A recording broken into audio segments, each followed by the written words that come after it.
Bienvenidos a este video chat de identificación e intervención de riesgo biológico.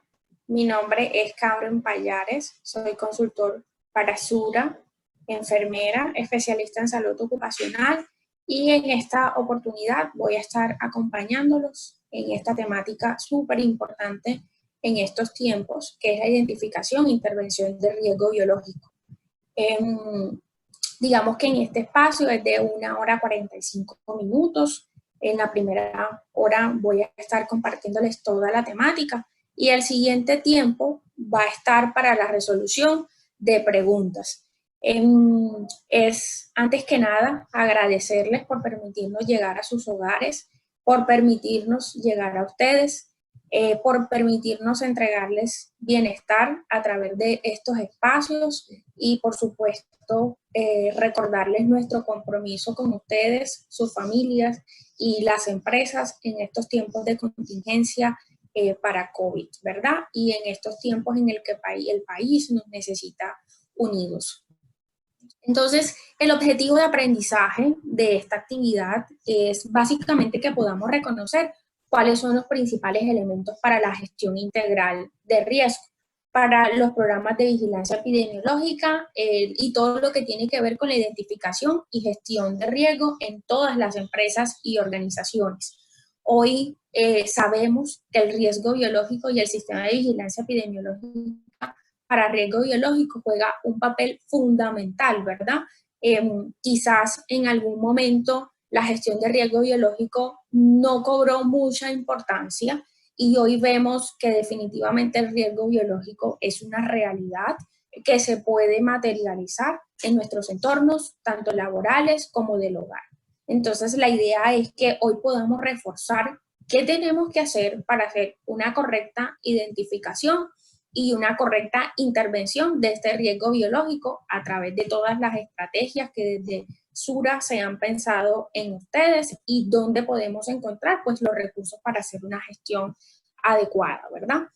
Entonces, podemos, desde todo este contexto mundial que estamos viviendo, podemos decir que muchos microorganismos tienen el potencial de causarnos enfermedades, ¿verdad? Hoy podemos saber que esa es una realidad tangible y no solamente se encuentra, digamos, centrada en lo que tiene que ver con el ámbito hospitalario. Hoy podemos conocer, hoy sabemos de primera mano que esos microorganismos también pueden llegar a nuestros hogares, ¿verdad? Y desde cualquier ambiente podernos, digamos, llegar a enfermarnos. Entonces, con base en eso, digamos que al finalizar, cuando nosotros llegamos a casa, lo que deseamos es disfrutar de nuestro hogar. Hoy, como les he reiterado a lo largo de estos minutos que he compartido, es una realidad tangible. Es una realidad que debemos atacar, que debemos intervenir para evitar que vayamos a enfermarnos. No solamente en el ambiente, digamos, laboral, sino también en el ambiente de casa. Entonces, ¿qué debemos hacer para, digamos, hacer una gestión de riesgo biológico? Lo vamos a ver a lo largo de este contenido que vamos a desarrollar, que incluye el marco legislativo, cuáles son los peligros asociados a riesgo biológico, cuáles son las vías de entrada de los microorganismos a nuestro organismo.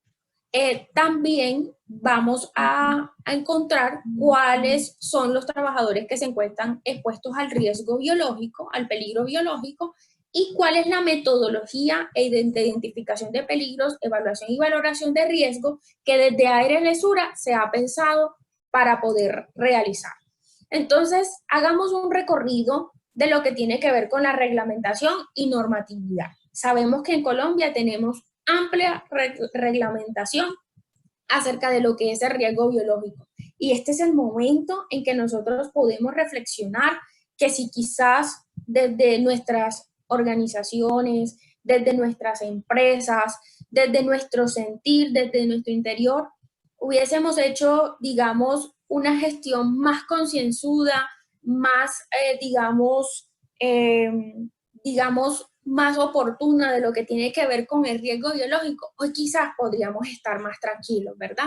Hoy quizás podríamos estar, digamos, un poco más esperanzados. Entonces, por eso es importante este espacio, ¿verdad? Saber que tenemos acciones que podemos hacer, que podemos desde lo propositivo generar acciones que lleven a nuestros trabajadores, a nuestros entornos, a nuestras familias a encontrarnos más saludables. Entonces, desde 1979 tenemos la ley 9ª, que fue por la que se reglamentó lo que tiene que ver con los agentes biológicos en los sectores, cuáles son las vías de entrada y cuáles son las medidas de precaución o de prevención. Como podemos ver, es bastante, digamos, de larga data. Y tenemos en 1979 también la resolución 2400, que fue la que nos dio cuáles son las normas de riesgo biológico en lo que respecta a ropa, equipos y elementos de protección personal, que hoy juegan un papel fundamental para la atención de esta situación y contingencia que estamos viviendo a nivel nacional y a nivel mundial. En 1996 encontramos la resolución 445, que fue la que determinó cuáles son las estructuras mínimas necesarias para las instituciones de salud. Y en el decreto 1543, que fue el que reglamentó cómo se iba a hacer el manejo de lo que tiene que ver con el síndrome de la inmunodeficiencia adquirida o SIDA y de todas las enfermedades de transmisión sexual. Luego encontramos en el 2014 la ley 1562, por la cual fue que se modificó el Sistema General de Riesgos Laborales y se modificaron otras disposiciones en materia de salud ocupacional, y encontramos el decreto 351 que derogó el 2676 y fue por el cual se dictaron algunas disposiciones para la implementación del sistema de gestión de seguridad y salud en el trabajo.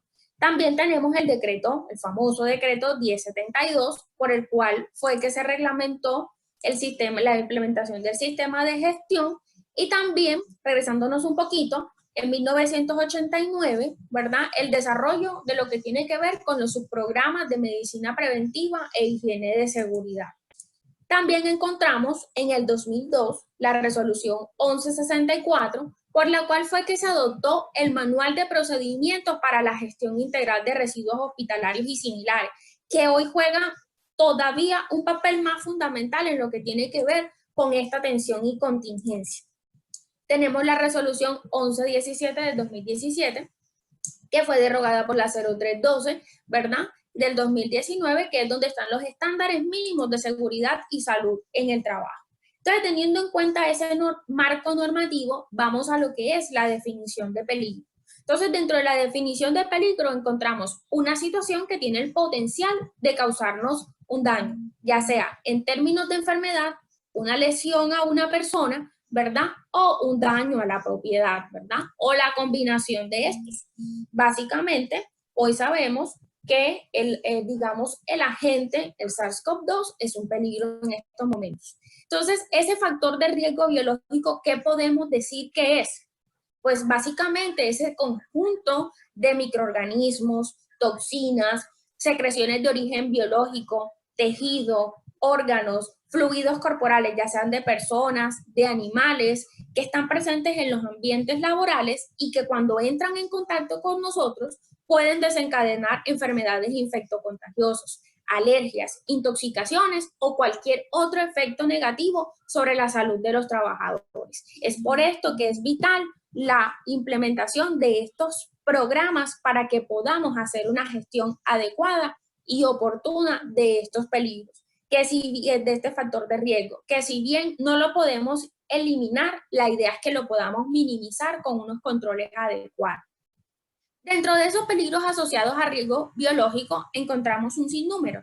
Por mencionar algunos, encontramos los derivados de origen animal, porque pues estoy segura que aquí habrá diferentes tipos de sectores, ¿verdad? Ya sea de ganadería, fincas, que también están expuestos a riesgo biológico, y dentro de eso encontramos las pieles, el pelo, el estiércol y cualquier otro tipo de desechos que tienen la capacidad de nosotros de producirnos enfermedades infecciosas, gastrointestinales, tóxicas o reacciones alérgicas.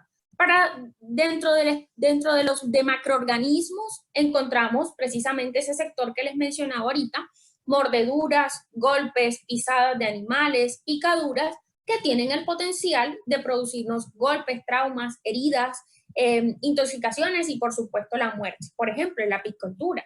Dentro de los derivados de origen animal encontramos las plantas, ¿verdad?, que son tóxicas o venenosas y pueden producirnos enfermedades gastrointestinales, intoxicaciones, reacciones alérgicas o la muerte. Y vamos al espacio, que ahorita mismo es el, digamos, el boom, ¿verdad? Y son los microorganismos tipos hongos, bacterias, riquecias o virus, y nuestro famoso SARS-CoV-2, que puede producirnos dermatitis, reacciones alérgicas, enfermedades infectocontagiosas, enfermedades de tracto respiratorio y diferentes alteraciones a cualquier sistema e incluso la muerte, ¿verdad? Y también encontramos los parásitos cuando hacemos una ingestión de alimentos contaminados. Obviamente, pues estos nos pueden producir enfermedades gastrointestinales, intoxicaciones, reacciones alérgicas o la muerte. Y ya con base en esto que estamos escuchando, podemos ya dilucidar cuáles son las vías de entrada a nuestro organismo. Dentro de los derivados de origen animal, pues esto puede ser por inhalación, por contacto, por consumo de pelos, plumas, excrementos, sustancias antihigiénicas, ¿verdad?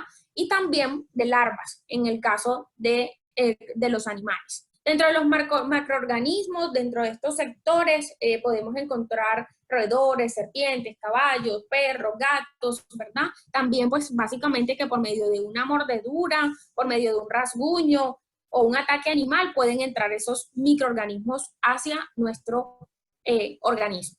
También dentro de los derivados, digamos, de origen animal, encontramos plantas que son tóxicas, venenosas. Todos en nuestra infancia de alguna manera hemos tenido en algún momento algún espacio con alguna planta que nos ha producido algún tipo de reacción, algún tipo de dermatitis, ¿verdad? Y también por contacto con semillas, helechos, esporas o algún, digamos, fúngica que tiene la capacidad de producirnos cualquier tipo de reacción a nivel de la piel u otro de nuestros sistemas. Entonces, dentro de los microorganismos, tipos hongos, bacterias, riquecias, virus, ¿verdad? Los virus que hoy juegan un papel vital en este espacio de nuestra historia. Los virus son unos agentes. Esos son unos microorganismos que tienen un tamaño muy pequeño, que van entre los 18 y las 300 micras. No son agentes, digamos, no son microorganismos, son unos agentes que necesitan entrar a nuestro cuerpo, ¿verdad?, para poderse multiplicar y así producirnos las infecciones que ellos tienen el potencial de producir. Y los hongos son unos seres eucarióticos, unos organismos eucarióticos que pueden ser uni o pluricelulares, ¿verdad? Que tienen la capacidad que una vez entran en nuestro cuerpo, ¿verdad? Hacen un crecimiento y es lo que básicamente nos produce la enfermedad. Y las bacterias es cuando existe un contacto o cuando básicamente esos microorganismos unicelulares en sus diferentes formas entran a nuestro cuerpo por las distintas vías de entrada y nos producen las enfermedades. Y las riquecias, estas riquecias son unos seres que son intracelulares, ¿verdad? Son gram negativos, pleomorfas o cocos que también entran en contacto con nosotros, tienen la capacidad o la posibilidad de producirnos algún tipo de infección. Y los parásitos, pues ya habíamos hablado de ellos, que viven a expensas de otros animales o plantas y cuando entran en contacto con nosotros, tienen el potencial de producirnos algún tipo de enfermedad. Como les decía, de acuerdo a este recorrido ya podemos dilucidar cuáles son las vías de entrada de esos microorganismos y eso nos orienta, nos va orientando inmediatamente hacia cuáles son aquellos mecanismos o aquellas defensas y controles que podemos establecer para cada uno de ellos. Entonces, dentro de las vías de entrada encontramos la dérmica, las punciones, ¿verdad? Ya sea por punciones, por heridas, por mordeduras, por picaduras, la vía digestiva, ya sea por el consumo de alimentos o de agua contaminada, la ocular o la mucosa, ¿verdad? Ya sea por contacto con cualquier fluido universal o cualquier otro tipo de elemento, y de tipo respiratorio, que es la principal vía de entrada de los microorganismos, ya sea por aerosoles o por contacto, ya sea porque alguien tose, el aire está contaminado, el polvo, y es la principal vía de entrada de los microorganismos, pues porque básicamente también muchos de ellos se encuentran en el ambiente, tanto en la casa como en los lugares de trabajo.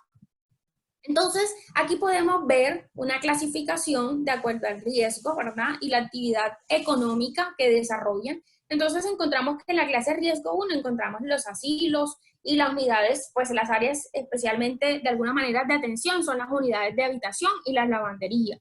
En lo que tiene que ver con agricultura, encontramos al personal expuesto, son los agrónomos, los agricultores, los campesinos, los zootecnistas, matarifes, transportadores, expendedores, y obviamente dentro de estas áreas las más, digamos, de interés o críticas encontramos la sala de sacrificio, los expendios y los vehículos. Y la 3, que hoy es, digamos, aquellos que más están expuestos y que hoy tenemos en la mira de las acciones para mitigar, encontramos los hospitales, que son riesgo 3. Y encontramos todas las salas durante las cuales o en las cuales se hacen procedimientos, urgencias, obstetricia, hemodiálisis, los triajes respiratorios que hoy son, digamos, el centro digamos, de la emergencia, la odontología, todos los servicios odontológicos, el laboratorio, banco de sangre, y también encontramos dentro de las actividades económicas como riesgo 3 las personas que se dedican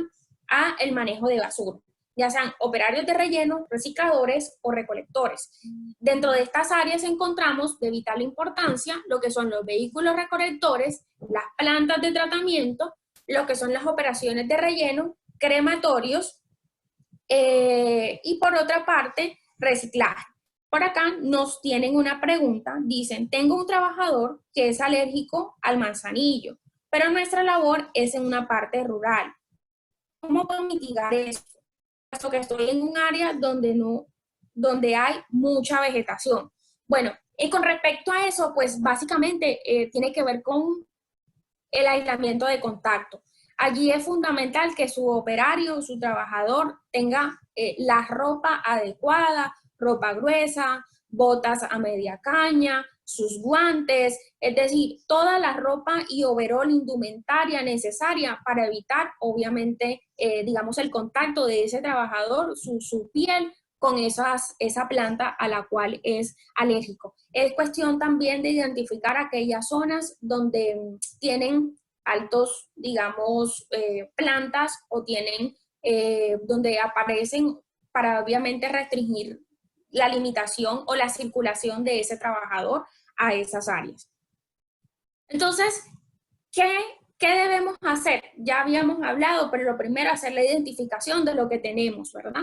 Pero ¿qué es como tal el sistema de vigilancia epidemiológica? Es todo ese conjunto de acciones que hacemos para, digamos, para evitar la ocurrencia de la enfermedad, los accidentes de trabajo asociados a este peligro, asociados a este riesgo, ¿verdad? Por otra parte, este sistema lo que nos permite es no solo identificarlo, sino que los evaluamos, los controlamos, es decir, tomamos las medidas de control y hacemos una vigilancia del comportamiento de esas acciones que estamos realizando para poder mitigar ese factor de riesgo. Ese sistema de vigilancia funciona a través del ciclo PHBA que todos conocemos y vamos a revisar dentro de cada uno de esos aspectos a qué corresponde. Entonces, ¿cuál es el alcance? El alcance de ese sistema de vigilancia epidemiológica, pues es la prevención y la transmisión de las enfermedades que comúnmente sabemos que pueden presentarse en los trabajadores de la salud. Y son los que tienen que ver con la hepatitis B, la hepatitis C, el VIH, ¿verdad? Y todo lo que tiene que ver con el manejo de las exposiciones ocupacionales a tuberculosis, sarampión, varicela, meningitis, rubiola y hoy adicionado COVID-19, porque sabemos que esto es una realidad que debemos intentar mitigar.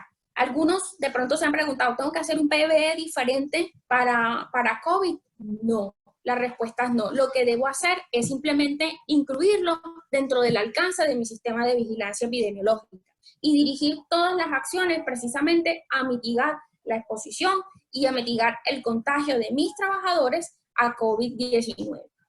Ahora, ¿qué metodología puedo utilizar? ¿Cuál es la metodología para identificación, que es el objeto del tema de este espacio? para la identificación de los peligros, la evaluación y la valoración de los riesgos. Lo primero que necesito conocer es el contexto de mi organización.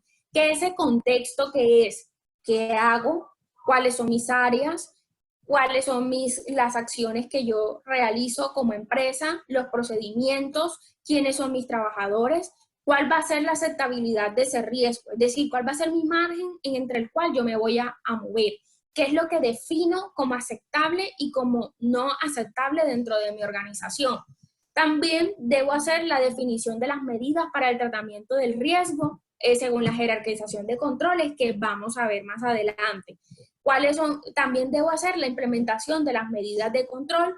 Luego debo hacer, digamos, los controles adicionales y adelantarse a la evaluación de cada uno de ellos. Debo hacer seguimiento de esas medidas de control, es decir, yo debo revisar si esto que estoy haciendo me está funcionando. ¿Y cómo lo hago? A través de mis indicadores. Y hago una revisión y la valoración de los riesgos de manera periódica, ¿verdad? Porque obviamente esto puede cambiar. Entonces, desde ARL-Sura se encuentra propuesto en el micrositio, en lo que tiene que ver en www.arlsura.com, en la parte donde dice elabore su sistema de gestión, identificación de peligros y valoración de riesgo. ARL-Sura tiene una metodología propia para la identificación, es muy sencilla, los invito a que lo revisen y proponemos el uso de la matriz 4x4. Pues básicamente es una probabilidad por consecuencia y dependiendo la probabilidad, ¿verdad? Eso nos da, la probabilidad y la consecuencia nos da, digamos, el puntaje o la valoración, pues es cualitativa, pero digamos, esa valoración tiene unos estándares, tiene unos criterios muy definidos que nos llevan a hacer la evaluación, si sería bajo, alto, medio, ¿verdad? Y esa valoración se hace automáticamente dentro de la plataforma y nos bota o nos arroja un mapa de calor, tal cual como vemos aquí. Y eso nos permite hacer un seguimiento de ese esquema, de cómo vamos, cómo iniciamos, luego de aplicados unos controles, cómo vamos. Entonces encontramos que si la probabilidad es baja, ¿verdad? Y la consecuencia es insignificante, pues mi riesgo será bajo. Que si la probabilidad es media y la consecuencia es insignificante, sería bajo. Que si es alta y la consecuencia es significante, pues sería medio. Y así sucesivamente. Entonces, en ese orden de idea, los invito a revisar en la plataforma. También se encuentra la metodología, la cual pueden revisar. Sé que muchas empresas utilizan GTC 45, pero esta es una metodología muy sencilla que en la medida en que puedan revisar y adoptar sería maravilloso. Entonces, dentro de las condiciones asociadas al peligro al riesgo biológico en los distintos sectores, ¿verdad? En el sector económico, por acá nos pregunta, en caso producto de los líquidos, debe ser, de los líquidos producto de la descomposición de residuos, hemos reportado el contacto directo de nuestros trabajadores con líquido como accidente de trabajo. Sin embargo, no se ha calificado como AT.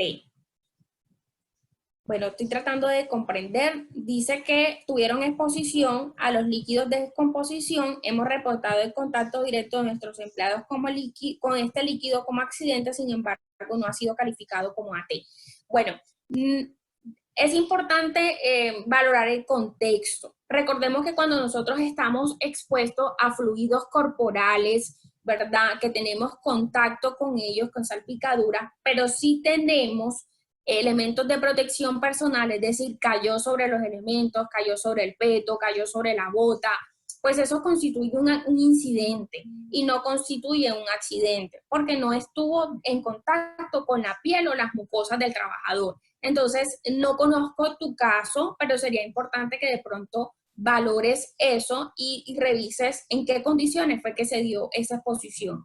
Entonces, dentro de las condiciones y peligros encontramos el pinchazo, las heridas, lo que hablábamos ahora, digamos la exposición a cualquiera de los fluidos universales, secreciones vaginales, líquidos de heridas, ¿verdad? Secreciones, el líquido amniótico, líquido cefalorraquídeo, pues básicamente el riesgo son los virus, las bacterias, los hongos y obviamente nos puede producir enfermedades, ¿verdad?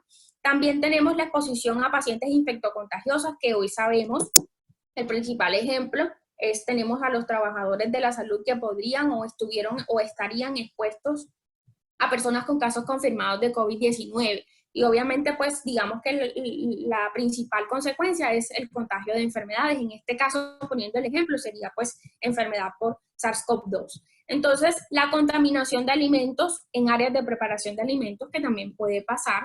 La contaminación de herramientas o elementos de trabajo por falta de limpieza. Hoy sabemos que desde el escenario actual, en lo que tiene que ver con el SARS-CoV-2, cobran importancia la limpieza y superficie de áreas. Y se acuerdan que desde hace mucho tiempo todo lo que tiene que ver con el riesgo biológico siempre ha sido la limpieza y desinfección, el lavado de manos, y hoy por hoy seguimos repitiendo sobre eso. Hoy es de vital importancia que esa superficie tipo escritorio, manijas, puertas, todos los ingresos, escritorios, teclados, mouse, teléfonos, se encuentren limpios. Hoy sabemos la importancia de la limpieza y desinfección de las áreas.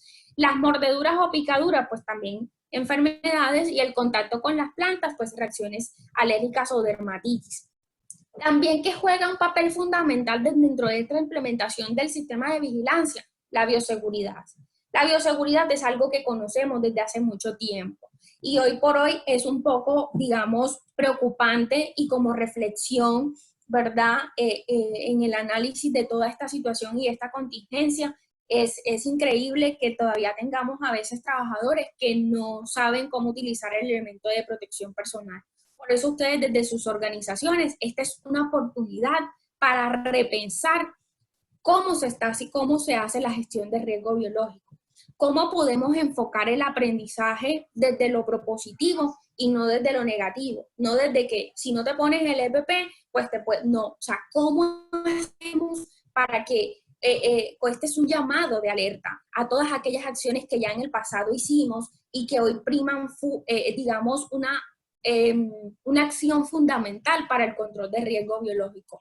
Hoy todos nuestros trabajadores deberían saber cómo lavarse las manos. Hoy todos nuestros trabajadores deberían saber cómo retirarse una mascarilla, cómo colocársela, y probablemente estaríamos quizás un poco más tranquilos a esta situación. Entonces, como les digo, esta es una oportunidad para repensar, para darle el valor y la importancia que el sistema de vigilancia epidemiológica para riesgo biológico tiene para las organizaciones y para las empresas. Estamos a tiempo de corregir quizás los errores o las omisiones del pasado, y aquellas empresas que han sido juiciosas, estoy segura que probablemente estarán mucho más tranquilas en medio de esta contingencia. Entonces, estas normas de bioseguridad están destinadas ¿a qué? A básicamente disminuir la exposición, los accidentes con fluidos corporales y a reducir la transmisión de aquellas fuentes que sabemos que tienen el potencial de producirnos algún tipo de infección. Entonces, ¿cómo implemento el sistema de vigilancia? A eso vinimos. ¿Qué hago? ¿Qué debo hacer? ¿Verdad? Ese programa de vigilancia o ese sistema de vigilancia epidemiológica es todas esas acciones que nos van a permitir prevenir, intervenir tanto la exposición ocupacional como el accidente, como la enfermedad laboral. Ojo, este sistema de vigilancia epidemiológica no es un sistema aparte, es un sistema que se debe integrar al sistema de gestión, que tiene unos indicadores, sí, pero finalmente todo lo que yo hago desde el sistema de gestión de seguridad y salud en el trabajo me impacta en el sistema de gestión. Y lo que yo hago en el sistema de vigilancia, las acciones de promoción, de prevención, de control, mitigación, que hago dentro del sistema de vigilancia epidemiológica para riesgo biológico, me impacta de manera positiva o negativa dentro de las actividades y todo mi macrosistema de gestión de seguridad y salud en el trabajo. Entonces no lo veamos como el patito feo, no lo veamos como una parte, realmente es un engranaje fundamental de este sistema de gestión. Entonces, en la parte digamos, ya de la acción, de cómo lo implemento, cómo lo ejecuto, esto tiene un planear, un hacer, un verificar y un actuar. Si ustedes se dan cuenta, funciona exactamente igual cómo funciona el sistema de gestión de seguridad y salud en el trabajo. Entonces, en el planear, ¿qué debo hacer? Un diagnóstico de qué debo tener en cuenta y actualizar mi diagnóstico de condiciones de salud. ¿Para qué me sirve el diagnóstico de condiciones de salud? Me sirve básicamente para yo identificar cuáles son mis trabajadores o cuáles han sido esos trabajadores que históricamente han estado con enfermedades asociadas a riesgo biológico. Si tengo enfermedad diarreica aguda disparada en mi trabajo en algún momento, pues algo está pasando. ¿Qué acciones debo implementar para que mis trabajadores no se enfermen? No, independientemente de que si es laboral o no es laboral. El perfil sociodemográfico me dice a qué sistema me va a pertenecer ese trabajador y por consecuencia también cuáles son las acciones que yo debo orientar. Por ejemplo, no es igual el tratamiento para riesgo biológico de alguna manera para mi población que es menor de 60 años que para mayor de 60 años. Ya yo sé que ese mayor de 60 años probablemente me toca vacunarlo anualmente contra la influenza, si de eso llegara a quedar dentro de mis acciones. ¿Sí me explico? Entonces, el perfil sociodemográfico tiene una orientación muy importante para las acciones del sistema de vigilancia epidemiológica para riesgo biológico. El ausentismo, de qué se me está enfermando la gente y por qué se está ausentando. ¿Por gripa, por edad, por qué se me está ausentando? Solo por poner un ejemplo, por COVID, ¿verdad? Y obviamente también tenemos las exposiciones ocupacionales en cuenta, tenemos el profesiograma, el plan de trabajo y todo lo que tiene que ver con el documento del sistema de vigilancia, con sus objetivos, sus metas y sus indicadores. Esos objetivos y metas obviamente también deben responder a lo que tiene que ver con mis objetivos propios del sistema, ¿verdad? Más los propios del sistema de vigilancia epidemiológica. Por poner un ejemplo, mi meta en este año debe ser reducir la accidentalidad por riesgo biológico en un 5%. Ese objetivo obviamente también responde a las acciones que están planeadas desde el objetivo y la política de seguridad y salud en el trabajo. En el hacer, ¿qué voy a hacer en el hacer? En el hacer voy a tomar las medidas de prevención y control. Voy a hacer inspecciones para residuos, control de plaga, señalización, demarcación y todo lo que tiene que ver con bioseguridad y los AROS. Es decir, todo lo que tiene que ver con los análisis de riesgo por oficio y por consiguiente establecimiento de cuáles son esas prácticas seguras para poder hacer esas actividades. Es decir, yo hago los análisis de riesgo por oficio para poder estandarizar esos procedimientos. ¿Cómo canalizo? ¿Cómo hago una aspiración de secreciones? ¿Cómo coloco un catéter central? Es decir, ¿cuál es el paso a paso y las medidas de seguridad que debo tener para que mi trabajador ni se pinche ni quede expuesto a aerosoles? Por ejemplo, gestión del cambio. ¿Qué debo hacer? ¿Cuáles son los cambios que debo hacer? ¿Quién me va a notificar esos cambios que se deben hacer? Por supuesto, la vigilancia médica a través de los exámenes médicos ocupacionales, controles, laboratorios, lo que diera lugar, y por supuesto, la gestión de residuos. Miren, la gestión de residuos es fundamental y eso nos orienta en qué también está funcionando nuestro sistema de vigilancia epidemiológica. ¿Por qué? Porque si nosotros tenemos, por ejemplo, accidentes de trabajo por pinchazo de nuestros operarios de servicios generales asociados a agujas, al bisturí, a cualquier otro material cortopunzante, algo está pasando en la cadena de atrás, ¿verdad? Algo está pasando desde el área asistencial. Y entonces allí esas son las alertas y esos son los indicadores que debemos tener en los que nos debemos hacer los pares y decir, tengo que replantear estas acciones que estoy haciendo desde mi sistema de vigilancia para riesgo biológico. En el verificar, lo que voy a hacer es el seguimiento a la matriz de mejora. Recuerden que lo que no está escrito desde el sistema de vigilancia epidemiológica y lo que no está escrito desde el sistema de seguridad, lo que no está escrito desde auditoría, no existe. Si yo instalé, por ejemplo, nuevos puntos o nuevas áreas donde no había dispensador de jabón, donde no había toalla, donde coloqué un nuevo guardián, pero yo no documento eso pues básicamente no existe. Si yo hago una inspección de seguridad y encontré algunos hallazgos y los corregí, pero no los documenté, pues realmente no queda evidencia de eso. Si no le hago seguimiento a los indicadores junto con el comité ¿verdad? El Comité de Vigilancia Epidemiológica, el comité del COPAS. Cuando no hago ese seguimiento de esos indicadores y no hago el análisis de ellos, ni tomo decisiones, pues básicamente, digamos que mis acciones no están teniendo el feedback, ni estoy viendo si mis acciones tienen la repercusión que yo espero que haga. Obviamente también de esto verificar incluye la investigación de los accidentes y el plan de acción que surja de esas investigaciones de accidentes, que debe ser consignado y debe tener evidencia de que se hizo una ejecución, la divulgación de las lecciones aprendidas, no solamente para accidentados, sino para toda la población, y por supuesto la divulgación de esos indicadores, de esos resultados, sean positivos o no sean positivos. Vean, dentro de la resolución 0312 se estableció que se prohíben los incentivos, ya sean negativos o positivos, pero es fundamental dar a conocer a los trabajadores las acciones que ellos están haciendo para que no se presenten accidentes. Para un trabajador, para un área es fundamental, por ejemplo, que se visualice que este mes no tuvo accidentes, ¿verdad? No estamos ni dando incentivos ni económicos, ni mucho menos, porque eso está prohibido, pero sí el trabajador debe saber que sus acciones están teniendo un eco importante en la organización. Y por supuesto la revisión por la dirección y por las partes interesadas, que eso incluye todos los niveles de la organización, incluyendo la gerencia. Y por supuesto la mejora continua, las decisiones que tomo con base al análisis de mis indicadores y de todas las acciones que he tomado en el curso de la identificación y en el curso de las intervenciones. Entonces, si ustedes se dan cuenta, este sistema es básicamente muy similar y guarda concordancia con el sistema de gestión para seguridad y salud en el trabajo. No debe ser, digamos, una parte, al contrario, debe responder al sistema de gestión. Entonces, en el diagnóstico de condiciones de salud, ya para entrar en detalle, ¿verdad?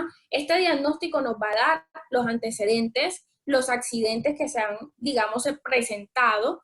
Es fundamental que se hayan investigado, que se analicen, ¿verdad? Si hay personas que tengan accidentes, los que son reincidentes. Ojo, no para judicializarlos, no para perseguirlos, ni mucho menos, sino es que ver qué como empresa yo puedo hacer para evitar que ese trabajador vuelva a accidentarse, ¿verdad? Y cómo canalizo esas acciones para protegerlo a él y a su familia. Este diagnóstico es fundamental para implementar las medidas de control, ¿verdad? Y ya de manera oportuna, no solamente sobre ese trabajador, como les decía, sino sobre la población trabajadora. Ahora bien, en el tema del perfil sociodemográfico, la antigüedad es fundamental, el grupo etario, les colocaba un ejemplo al principio, el género y la escolaridad. La escolaridad porque pues obviamente el lenguaje en el que yo me acerque a ese trabajador, dependiendo su nivel de escolaridad, va a ser fundamental. Y también el grupo etario, ¿verdad? Porque no es lo mismo hacer una actividad de formación, un taller o algo con unas personas que son mayores de 50 o de 60 sin discriminar, valga la aclaración, o con unas personas que son menores de 30 años. Entonces, debo también tener en cuenta hacia qué población me dirijo y cómo lo hago, con qué herramientas llego. Entre la caracterización de la accidentalidad, que hace parte del planear, pues obviamente encontramos a partir de la caracterización la información consolidada acerca de los accidentes, las enfermedades laborales, desde el riesgo que ya se expresó, ¿verdad? Eso nos va a permitir hacer una identificación de los comportamientos que están fuera de los estándares que ya se supone debemos tener documentados y socializados, ¿verdad? Y, digamos, observados a través de lo que tiene que ver las observaciones de comportamiento. Por otra parte, también esta caracterización nos va a permitir revisar lo que es la prevalencia de las enfermedades de origen biológico y, por supuesto, el seguimiento a las recomendaciones que hemos hecho a esos accidentes. La matriz de peligro. Bueno, la matriz de peligro obviamente tiene unos criterios de evaluación. Esta matriz de peligro debe tener una definición de la población expuesta. Es fundamental que ustedes sepan quién es su población. Y hoy por hoy todavía cobra más relevancia que ustedes sepan cuántos son sus enfermeros, cuántos son sus médicos, cuántos son sus fisioterapeutas, qué edades tiene, qué población de riesgo, de mayor riesgo tiene, especialmente en esta contingencia. ¿Cada cuánto se va a hacer esa revisión de la matriz? Recordemos que dentro de las metodologías se establece que debe hacerse cada vez que se introduce un cambio en la organización, cada vez que hay una contingencia, cada vez que hay un cambio de procesos, cada vez que hay un cambio de equipos, cada vez que hay un cambio de materiales. Entonces, estemos atentos. Y aquí en la gestión del cambio juega un papel fundamental.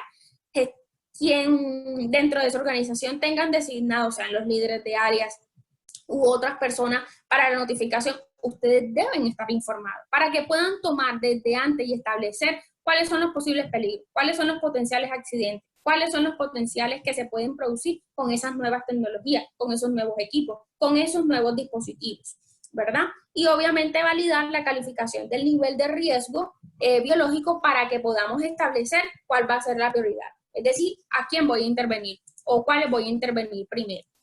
El ausentismo. ¿Cómo hago esa gestión de mi ausentismo? No es simplemente documentar que Pepito, fulanito, María, ¿verdad? Se ausentó por tantos días. O sea, ¿cuáles son los grupos de enfermedades? ¿Pertenecen a mi sistema de vigilancia epidemiológica o son de interés para mí? ¿Cuáles son los trabajadores que se expusieron? ¿Cuáles son los cargos y oficios que más se me están accidentando, se me están ausentando? ¿Y cuál es el proceso o área de sección? Yo todos los meses debo hacer ese análisis de mi ausentismo con el equipo de COPAS y con las personas que ustedes consideren relevantes para hacer este análisis, porque eso nos permitirá tomar decisiones ancladas, pertinentes para el sistema de gestión de vigilancia epidemiológica para riesgo biológico. Y hoy sabemos que es de vital importancia. Ahora bien, el profesiograma. ¿Qué es un profesiograma? Es un documento técnico, ¿verdad? Técnico, administrativo, que tiene el contenido, ¿verdad? Y es la interrelación, es decir, aquellos factores de riesgo a los que estoy expuesto en mi puesto de trabajo y cuáles van a ser aquellos elementos que necesito de vigilancia para controlar esos riesgos específicos. Y también podríamos decir que es el resumen de las aptitudes y capacidades de los puestos de trabajo, ¿verdad? Este profesiograma debe ser orientado por un profesional de la salud, un médico con licencia, que debe verificar cuáles son los laboratorios, exámenes, periodicidad de esos laboratorios y exámenes necesarios para mantener ese trabajador vigilado. Y vigilar también los factores de riesgo a los cuales están expuestos. Ahora bien, dentro de la exposición ocupacional, ¿verdad?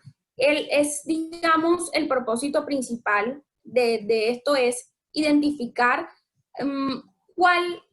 qué puede resultar o a qué me puedo ver expuesto dentro de la actividad laboral, ¿verdad?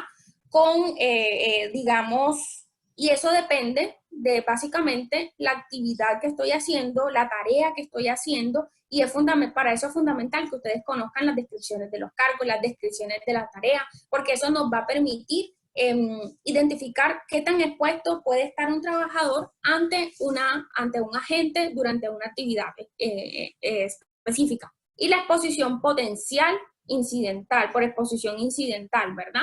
Esa exposición incidental es lo que conocemos también, que no tiene intención, es decir, fue un accidente, ¿verdad? Pero que puede producir una exposición real. Ahora bien, dentro del planeal también tenemos la definición del esquema de vacunación. El esquema de vacunación es una forma en que el trabajador se encuentra protegido. ¿Cuál es la recomendación desde el esquema de vacunación? La recomendación es que ustedes, desde el proceso de selección, ustedes establezcan cuáles son aquellos biológicos mínimos que debe tener aplicado a la persona para poder aspirar a ese cargo, ¿verdad? Porque después al interior de las organizaciones van a tener, digamos, la dificultad de que ese trabajador no está vacunado contra esto y cómo hacen para proveer todos esos biológicos, ¿verdad? Entonces, es fundamental que ustedes, desde el proceso de contratación, desde el sistema de vigilancia epidemiológica, desde el planear, ustedes establezcan cuáles son las vacunas mínimas que debería tener ese trabajador para poder estar dentro de su organización, dependiendo de la actividad económica que desarrolle. El plan de trabajo como tal, que debe estar orientado a cumplir los objetivos del del sistema o del programa de vigilancia epidemiológica para riesgo biológico. Tiene todas las acciones, ¿verdad?, que son necesarias para cumplir con esos objetivos, cumplir con esas metas que responden tanto al sistema de seguridad y salud en el trabajo como al sistema de vigilancia epidemiológica.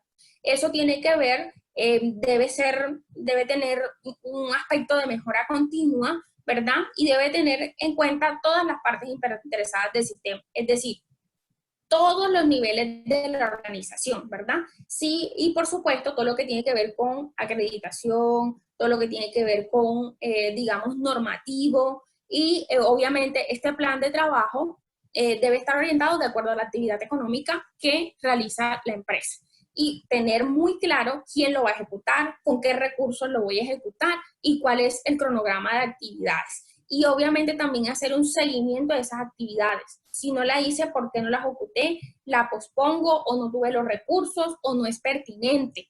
Es también importante que ustedes tengan en cuenta que este plan de trabajo no tiene que ser un esquema, es decir, es un esquema que debemos tener, pero ese esquema debe ajustarse de acuerdo a las necesidades. Si a mí, por ejemplo, en el mes de abril se me disparan los accidentes por pinchazo, pero yo estaba trabajando en la protección respiratoria, pues me toca reorientar mi plan de trabajo hacia el tema de los pinchazos. Es decir, recuerden que el planear, el hacer y el verificar y el actuar entra dentro de todas las etapas. Eso me debe permitir a mí tener digamos, la flexibilidad mental para ajustar ese plan de trabajo. Pero ¿cómo lo voy a hacer? Si yo hago análisis de mis indicadores y de todo aquello que hemos venido conservando. De lo contrario, es posible que yo a final de año es cuando me dé cuenta que tuve que haber intervenido el tema de los pinchazos muchos meses atrás.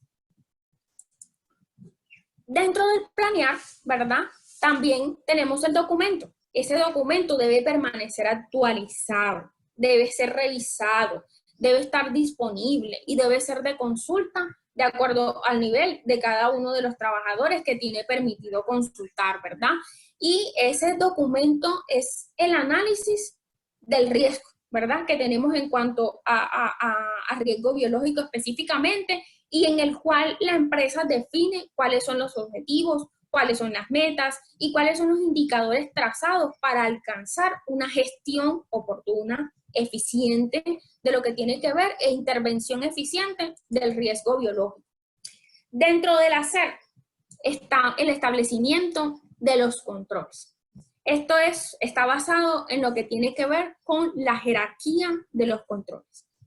Entonces, dentro de los más bajos, encontramos las medidas basadas en el uso de dispositivos, vestimentas, accesorios, y tiene que ver con los EPP. Luego seguimos a los controles administrativos, que tiene que ver con aquellas medidas que hago para reducir el tiempo de exposición. ¿Cuáles son esas? Por ejemplo, los turnos rotativos, las vacaciones, la rotación de servicios, por ejemplo, la creación de zonas libres de riesgo, en fin, tantas cosas. Dentro de las medidas de ingeniería son aquellas técnicas de control específico para el riesgo en su origen o en el medio, ¿verdad? Y los de sustitución son aquellas medidas que yo hago para poder sustituir el riesgo. En este caso, para riesgo biológico, sabemos que no podemos sustituir el riesgo biológico, ¿verdad? Solamente podemos hacer las acciones para mitigarlos y aplicar los controles que podamos y tengamos a disposición para poderlo hacer. Y tampoco podemos hacer eliminación, ¿verdad? De riesgo biológico no lo podemos eliminar. Simplemente tenemos algunos controles, algunas acciones que muchos dependen de las personas y de los comportamientos seguros para mitigar el riesgo biológico. Entonces, dentro del hacer, dentro de los controles administrativos, encontramos todo lo que tiene que ver con orden y aseo. Encontramos todo lo que tiene que ver con el control de plagas, porque recordemos allá al principio que había un tema de que los animales tienen el potencial de producir ciertas cosas a nivel organizacional y a nivel de las personas. Y encontramos las inspecciones de seguridad, ¿verdad? Que incluye todo el tema de bioseguridad, las observaciones de comportamiento son fundamentales, pero ojo, esas observaciones de comportamiento, yo debo tener a mi observador calibrado y yo debo saber quién va a observar ese observador o ese evaluador. Y esos comportamientos los voy a hacer si yo tengo mis estándares ya documentado, porque yo entonces cuando voy a ver si definitivamente esa persona cuando se coloca, cuando va a hacer una canalización, cuando va a hacer una glucometría, lo hace con base a unos estándares que ya yo debo tener documentados, ¿verdad? Básicamente lo que hacemos es articular a todos los controles que promueven la prevención y de lo que tiene que ver con las condiciones ambientales. Ahora bien, dentro de la SEP lo hemos venido conversando, los análisis de riesgo por oficio, que es un método que me va a permitir identificar cuáles son los puntos básicos de una tarea y determinar cuáles son los peligros en cada tarea. Cuando voy a canalizar, cuáles son los riesgos potenciales, que me caiga, que me resbale, que me pinche, que me salpique, es decir, establecer cada uno de ese paso a paso. Voy, reviso la orden, después que reviso la orden hago la confirmación del paciente, luego que voy a la preparación del equipo, cuáles son los riesgos en cada uno de ellos y así establecer los controles pertinentes. Controles que tienen que saber los trabajadores y controles que tienen que saber también quién va a hacer finalmente luego la observación de esos comportamientos. Y las prácticas seguras, que finalmente son los estándares que surgen del análisis de riesgo por oficio. Y las observaciones de comportamiento, que son esa técnica planeada en la que un observador ya calibrado sabe qué va a mirar, sabe qué va a observar y cómo puede hacer el abordaje y la retroalimentación positiva de ese trabajador. Porque básicamente esa retroalimentación siempre tiene que ser positiva, tiene que ser propositiva, ¿verdad? Ustedes, dentro de lo que han podido observar, siempre todo lo que tiene que ver con nuestra metodología de educación siempre es desde lo propositivo. Porque si bien, pues, mucha gente, pues, aprendemos de distintas maneras, pero a mejor manera siempre se nos hace mucho más fácil asimilar las cosas. Dentro de la SER encontramos también lo que tiene que ver con la gestión del cambio, ¿verdad? Todos los procedimientos que se hagan nuevos, quién se los va a notificar, establecer quién va a ser el rector, dónde está ese procedimiento, socializarlo, para que esos cambios internos y externos puedan ser documentados, se puedan establecer cuáles son los peligros y riesgos, incluirlos en mi matriz o documentarlos en mi matriz de mejora y, por supuesto, darle el trámite que se tenga que hacer. La vigilancia médica. Dentro de la vigilancia médica esto es fundamental y encontramos los exámenes de ingreso, los esquemas de vacunación, la vigilancia del ausentismo, los exámenes periódicos y, por supuesto, las condiciones ambientales y vigilar la exposición. También encontramos la formación y el entrenamiento.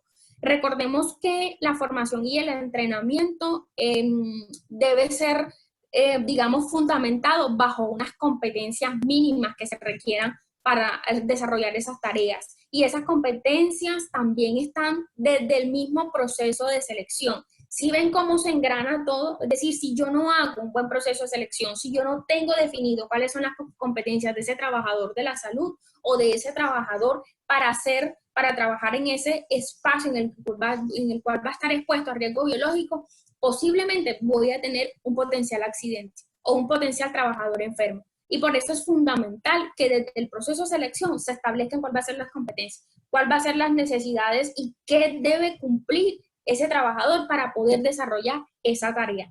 Y que se tengan definidos los roles y responsabilidades desde el sistema de vigilancia, quién va a hacer ese entrenamiento también. Dentro del verificar encontramos el seguimiento, ¿verdad? A ese plan de trabajo, cuáles son mis indicadores, qué pasa con esos indicadores, si están dentro de la meta, si no están dentro de la meta, y lo que voy a hacer para mejorar esas condiciones con base en el análisis de esos indicadores. Y, por supuesto, la toma de decisiones. También encontramos que es fundamental dar aviso a lo que tiene que ver con las partes interesadas, que es, en este caso, las partes interesadas, el manual de contratistas. Si ustedes tienen contratistas dentro de su organización, esos contratistas deben tener, ese sistema de vigilancia también debe estar dirigido hacia ellos, ¿verdad? Porque obviamente van a tener que interactuar dentro de la organización y obviamente deben cumplir con las recomendaciones, normas, estándares, procedimientos que están dentro de la organización. La mejora continua. La mejora continua no es más que un proceso de optimización continua del sistema de gestión, de seguridad y salud en el trabajo y, por supuesto, del sistema de vigilancia, ¿verdad? La idea es que ese mejoramiento continuo quede siempre documentado. Desde el punto de vista de auditoría, lo que no está escrito no existe. Entonces, todas esas acciones que estoy segura que hacen muchísimas, ¿verdad? Si no están documentadas, es muy difícil que, digamos, puedan verse tangibles y también que los trabajadores vean tangibles los esfuerzos que ustedes quizás como organización desarrollan para mantener los entornos saludables. También, desde Área Lesura, tenemos dispuesta una lista de chequeo, ¿verdad? Que es para el proceso de evaluación. En esa lista de chequeo está una línea basal, ¿verdad? Que nos va a servir como para identificar cuáles son los puntos y que necesitan una mejora, ¿verdad? Unos puntos que estoy cumpliendo o que no estoy cumpliendo, unos puntos mínimos que debería tener para tener un buen sistema de vigilancia epidemiológica, ¿verdad? Y pues nos da una calificación cuantitativa frente a los requisitos que debo tener para la implementación del programa de vigilancia epidemiológica. Entonces, desde la reflexión, ¿verdad? Podemos decir con todo lo que hemos conversado en estos momentos y lo que está sucediendo actualmente, y es que mediante la implementación de este sistema voy a generar como organización unas soluciones integrales, porque hemos visto todos los aspectos que toca el sistema de vigilancia epidemiológica y que me van a permitir a mí hacer una intervención en la fuente, en el trabajo, ¿verdad? Y en las personas para que podamos crear entornos de trabajo más seguros. Y hoy sabemos que esas medidas también impactan nuestro hogar, ¿verdad? Hoy sabemos que esa contingencia y que el riesgo biológico, hoy podemos ver que es una realidad. Y es una realidad que siempre ha existido. ¿Que hoy se encuentra de alguna manera más expuesta? Sí, pero es una realidad que siempre ha existido, que el trabajador de la salud no debe entrar a su hogar con la ropa de trabajo. Y sin embargo, hoy lo estamos haciendo. Eso es algo que debimos haber tenido hace mucho tiempo, que debe lavarse las manos en los 5 momentos de que establece la OMS. Esa técnica y digamos que esa propuesta tiene muchísimos años y sin embargo hoy cobra importancia.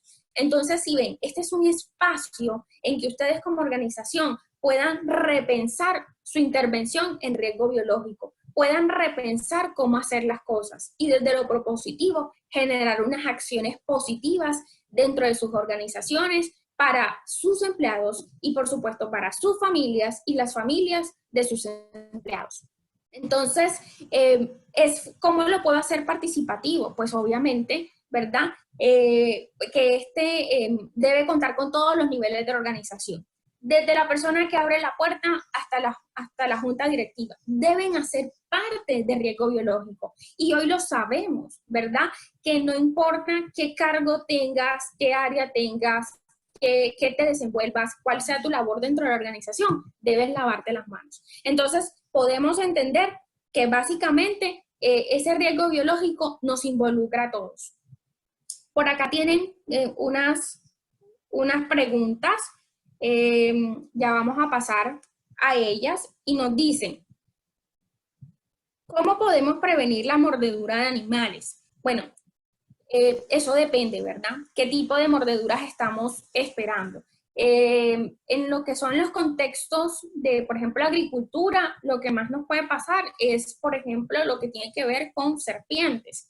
Obviamente eso va con bota pantanera, media caña, overol, ¿verdad? Los guantes y obviamente la identificación de las zonas donde se podrían encontrar las serpientes, ¿verdad? Desde el punto de vista de los perros, por ejemplo, para los mensajeros y todas esas cosas, también tienen unas botas altas, ¿verdad? Que tienen unas bandas de seguridad que va a, digamos, a minimizar en caso de que haya una mordedura, especialmente en las piernas, que es donde suele ocurrir. Y así sucesivamente. O sea, es decir, depende de qué animal nos estamos protegiendo. Por acá nos dicen, tengo trabajadores que por sus actividades laborales deben ingresar a las habitaciones de pacientes que se encuentran afectados por virus, bacterias, etcétera, que pueden ser contagiosas. Los trabajadores usan tapabocas como requisito obligatorio por ser manipuladores de alimentos y por ubicarnos en clínicas y hospitales. En caso de que se llegue a presentar un contacto accidental, ¿cómo debo manejarlo? ¿Cuál es el protocolo que debo seguir después del contacto? Es decir, ¿qué medidas de bioseguridad debo tomar en cuenta para trasladarlo para que reciba la atención? ¿Se aplica o no aplica? Bueno, Por lo que entiendo aquí, pues estamos hablando de personal operario que lleva alimentos a los servicios y habitaciones, que es fundamental en este espacio, y es la articulación, la comunicación del personal de salud con el personal de cocina, ¿verdad? Y ¿desde qué punto de vista? Si yo tengo un paciente que está en una zona aislada, el trabajador de cocina debe saber cuál es el aislamiento que tiene ese paciente, si es un aislamiento de contacto, si es un aislamiento por gotas o si es un aislamiento por contacto y por gotas, para que yo de ese modo pueda dotar a ese trabajador de los elementos de protección necesarios, ¿verdad? Y de la información amplia y suficiente para que sepa cómo prevenir el contagio en ese espacio. Ahora bien, si yo tengo a ese trabajador y tuvo una exposición ocupacional, ¿qué debo hacer? Hacerle el reporte, ¿verdad? Hacerle reporte a través de la 018.000, 511414 y que reciba la atención en el centro en que el operador lo determine. Y dependiendo de la exposición, así van a ser las orientaciones, laboratorios, muestras y seguimientos que corresponden a ese trabajador. Porque pues está formulado de alguna manera amplia la pregunta. Bueno, acá nos dicen, hacemos una serie de acción de prevención, pero si las labores es en la calle, ¿qué me recomienda? ¿Solo capacitar en el riesgo y uso de los EPI? Bueno, primero sería como aclarar cuáles son las acciones de prevención en la calle, es decir, qué hacen exactamente en la calle, para poderlos orientar específicamente en la tarea, ¿verdad? Porque recordemos que no solamente en el riesgo biológico y a veces cometemos, digamos, sí, puede ser la palabra, aunque suene un poquito feita, la equivocación de creer que nuestras acciones, desde el punto de vista biológico, siempre va a ser el elemento de protección personal. Hoy sabemos que, por ejemplo, si yo utilizo la mascarilla todo el tiempo para prevenir el COVID, no está indicada, porque entre otras cosas se convierte, cada vez que yo tengo una mascarilla puesta en mi cara, es una forma en que yo más me toco la cara, ¿verdad? Y si no me he lavado las manos, si no lo complemento con un lavado de manos, pues no estoy haciendo nada. Entonces, lo primero sería saber cuál es el contexto de esas acciones que se hacen en la calle para poderte orientar mejor. Bueno, ¿qué elementos de protección debemos utilizar para herramientas cortopunzantes contaminadas? Bueno, para herramientas cortopunzantes, recordemos que debemos tener dispuesto un guardián en primera medida. Ese guardián debe ser de un material rígido, que generalmente es plástico. Lo importante también no solamente tener el guardián, sino tener el conocimiento, es decir, que los trabajadores tengan la práctica de cómo utilizar el guardián. Y los guardianes tienen unas ranuras. El trabajador debe saber para qué es cada ranura, ¿verdad? Y que ese guardián se le enseñe cuál es la disposición, hasta qué nivel puedo llenarlo, cuándo debo roturarlo, cuándo debo ya sellarlo, cómo debo hacer la disposición final de ese guardián. Por acá nos preguntan, ¿qué perfil debe tener el Comité de Vigilancia Epidemiológica? Pues el Comité de Vigilancia Epidemiológica lo integran el epidemiólogo, el infectólogo, seguridad del paciente, la persona responsable de seguridad y salud en el trabajo, lo integran todas esas personas que la gerencia, que de alguna manera tienen injerencia en la toma de decisiones y la proposición de acciones de mejora para el sistema de vigilancia. Por acá también nos preguntan, ¿qué elementos de protección personal se deben utilizar para el personal de aseo al momento de realizar actividades de un sitio que esté una persona con COVID-19? Bueno, el Ministerio, el Instituto Nacional de Salud, ya tiene un manual de bioseguridad para específicamente el COVID. Y los elementos mínimos son la bata, ¿verdad? La mascarilla N95, las gafas, ¿verdad? Todo lo que tiene que ver con guantes, en la cual se recomienda que sea doble guante, ¿verdad? Uno abajo y uno arriba para poder hacer el retiro posterior de los elementos de protección personal, son como los mínimos, porque recordemos que el contagio de COVID es por contacto, ¿verdad? Y luego de puerta de ingreso tenemos los ojos, la nariz y la boca. Entonces lo principal que debo evitar es, como es de contacto y es por aerosoles, debe ser a medidas de aislamiento de contacto y transmisión por gotas y aerosoles. Por acá nos preguntan también,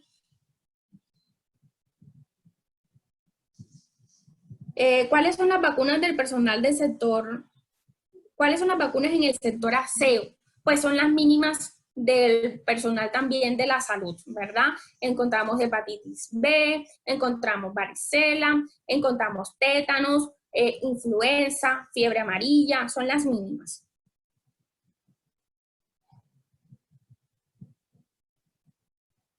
Bueno, con respecto al hipoclorito, ¿verdad? Hemos visto que dentro de las recomendaciones de la OMS encontramos que el hipoclorito al 5%, ese que vemos y que venden en innumerables presentaciones en los supermercados, no sirve. Entonces, lo que sí se recomienda es que sea a través de spray, ¿verdad? Y luego el retiro, porque produce, digamos, es corrosivo y puede dañar superficies. Las personas que de telecomunicaciones que están en la calle, ¿qué se debe hacer? Bueno, miren, ustedes saben que en estos momentos, digamos que hay una alerta y una cuarentena nacional. La idea es que esas personas, en la medida de lo posible, no estén en la calle, pero sí, digamos que el tema es de contacto y por aerosoles. Evitar las aglomeraciones, el lavado de manos, el uso de la solución a base de alcohol, ¿verdad? Y obviamente, si esa persona va a estar digamos, en contacto con personas que tengan síntomas respiratorios, el aislamiento respiratorio. Pero pues en la medida de lo posible, diría que las personas, en la medida de lo que puedan, pues la idea es que estén en casa, sobre todo en esta contingencia. Por acá nos preguntan, se sabe que hay que tener distancia entre los seres vivos con respecto al COVID, pero ¿qué distancia debemos tener de dichos residuos y qué PP se deben usar no solo para manipular residuos, sino para la dicha inspección? Bueno, recordemos que la distancia mínima con lo que consideramos o dentro de lo que se considera contacto estrecho es cuando yo estoy a menos de 2 metros de una persona o de un elemento, ¿verdad? Por más de 15 minutos en una misma sala. Entonces, contacto estrecho es menos de 2 metros. Y los elementos de protección personal para COVID específicamente ya los hemos quizás contestado. Recordemos que debe ser para contacto y para aerosoles. Bueno, empresas de transporte, pues no sé actualmente si están operando, pero recordemos que parte del transporte intermunicipal está, digamos, cerrado. Y recordemos que si es específicamente, me imagino que me pregunta por específicamente COVID, recordemos que las superficies deben estar limpias, ¿verdad? Las superficies deben ser higienizadas, lavadas y que el proceso de desinfección y limpieza tiene 2 partes. Uno de remoción de la mugre, que va con un detergente, el que tengan estandarizado en sus procesos, y posteriormente la aplicación del desinfectante. Y por otra parte, recordemos que en lo que se refiere a COVID-19 o SARS-CoV-2, tiene el potencial de una persona, 2 puestos en cualquiera dirección. Entonces, si hay una persona que tiene síntomas respiratorios, la idea sería que esa persona no compartiera esos espacios, y si hay alguien con síntomas respiratorios, el uso de las mascarillas más la limpieza y desinfección de esos vehículos. Bueno, por acá nos preguntan, ante el nuevo COVID-19, en caso de que un trabajador lo contraiga, ¿cuál es el protocolo para el personal no sanitario? Me refiero a donde lo debemos reportar, se debe manejar como enfermedad común o como enfermedad laboral para el caso de las personas que atienden público. Bueno, desde área Lesura, ¿verdad? Y desde el Instituto Nacional de Salud, el Ministerio, se han hecho unas definiciones operativas del caso.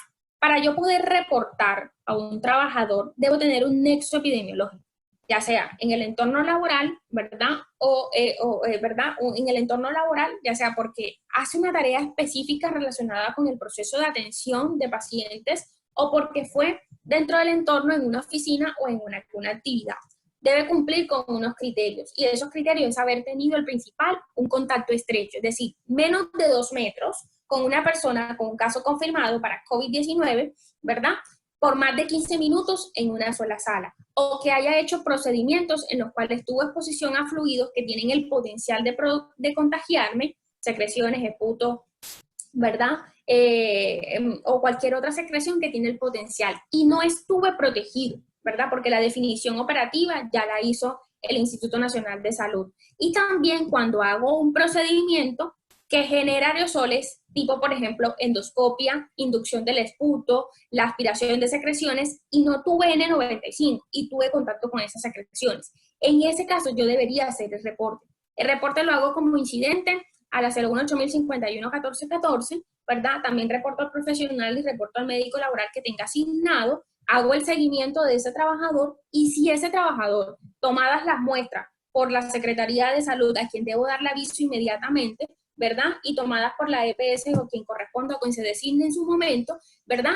Debo hacer el reporte posteriormente en el FUREL, con adjuntando historia clínica y el reporte, ¿verdad? Solo en ese momento yo voy a reportar como enfermedad laboral, digamos, si me sale positivo. Mientras tanto, lo que debo hacer es el reporte a través de la 018.000, el cual es tomado como incidente o como accidente, en caso de que suceda. Dice, ante el nuevo COVID, en caso de que un trabajador lo contraiga, pues ya creo que lo abordamos. Si la organización es del sector salud, sino de manufactura, cosméticos, también se debe exigir alguna vacuna para el personal de microbiología, pues depende con qué trabajen, ¿no? Pues si estamos hablando de que de pronto interactúan con algún tipo de agente biológico, pues tendrían que evaluar, ¿verdad? ¿Qué control para las empresas que recolectan residuos hospitalarios? Extremar las medidas, ¿verdad? Tanto de vacunación, desde el ámbito total, ¿verdad? Desde el ámbito total, no específicamente COVID, pero recordemos que este personal debe estar vacunado, este personal debe tener sus exámenes de seguimiento y control, recordemos que debe tener un entrenamiento, una capacitación del uso, descarte, también de los elementos de protección personal y todas aquellas acciones que ya evaluamos. ¿El contagio por COVID se puede dar por otros medios como contacto con sangre? Sí, sí. El contacto, no solamente estamos hablando de mocos, secreciones, saliva, sino que hablamos de sangre, líquido cefalorraquídeo y todo lo demás. ¿Cuánto tiempo debe utilizar el empleado N95? Bueno, aquí sí diría depende. El N95 en condiciones no de contingencia, ¿verdad?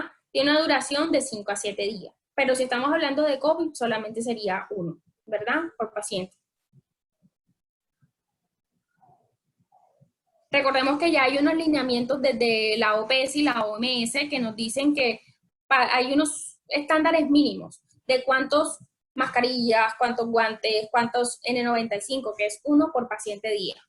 Si hablamos de COVID. Si hablamos de otro escenario, si lo conservo adecuadamente, pues puede demorar de 5 a 7 días, guardándolo en una bolsa de papel, dependiendo del escenario. Ojo, hago la aclaración y reitero que para COVID es 1 día. Paciente día. En el sector hotelero, aparte de todas las recomendaciones vistas, ¿hay algo adicional para tener en cuenta en el riesgo biológico?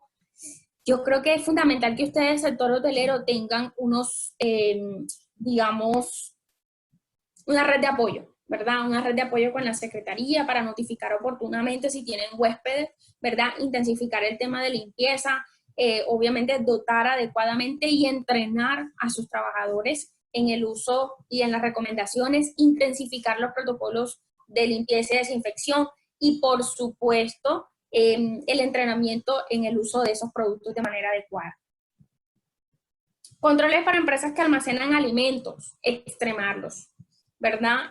Ustedes, los manipuladores de alimentos, que almacenan alimentos, tienen unos controles y unos estándares bastante altos, y aquí es fundamental que aquellos trabajadores que de pronto tengan síntomas, obviamente se debe hacer el aislamiento preventivo, notificar y pues hacer el seguimiento que ustedes como empresa les corresponde.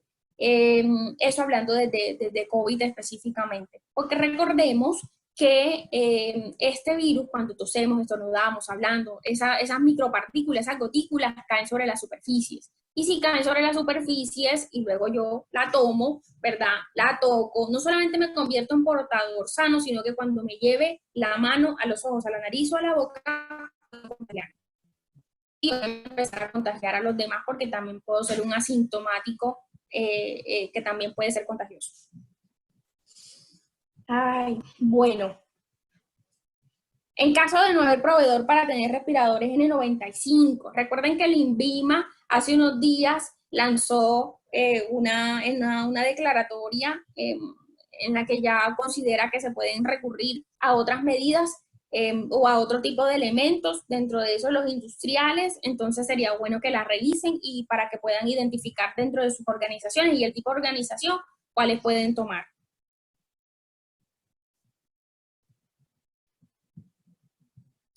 Las superficies, ¿cuánto puede permanecer el COVID en las superficies? Recordemos que hay un estudio muy reciente que habla que puede permanecer desde 4 horas hasta 3 días. Entonces, dependiendo si es cobre, si es plástico, dependiendo manijas, metal, pero sí, puede demorar varios días y todavía recordemos que este es un virus nuevo que se está estudiando, entonces lo que hay también son estimaciones, pero por eso es fundamental digamos, la limpieza y desinfección de las superficies de manera frecuente, constante y bajo unos estrictos protocolos de cumplimiento y bajo una verificación de esos procedimientos y procesos.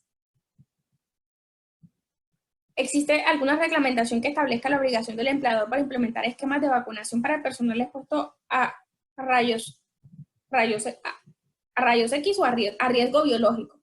Por ejemplo, el personal de aseo. Hay algunos lineamientos desde el ministerio y hay algunas recomendaciones y hay algunos consensos, pero obviamente ahí vamos a la parte donde dice, no toda la normatividad nos dice que debemos tomar todas las medidas, ¿verdad? Y dentro de esas medidas, una de esas es la vacunación. Entonces podríamos aludir de que dentro de esas, pues está establecido.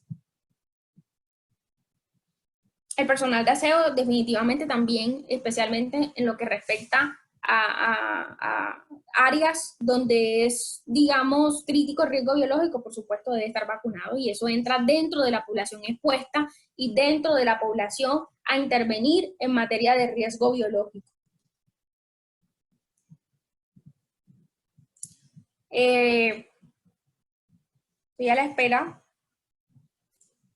Para el sector público, como es la alcaldía municipal, donde se continúa atendiendo a la población de manera continua, hay un contagio que determina como enfermedad laboral. Recordemos que para el tema de enfermedad laboral se debe determinar que hay un nexo epidemiológico. Entonces, si se prueba el nexo epidemiológico, ¿verdad?, que fue en el lugar de trabajo, pues y se surte todo el proceso de investigación y se da con eso, pues va a ser enfermedad laboral.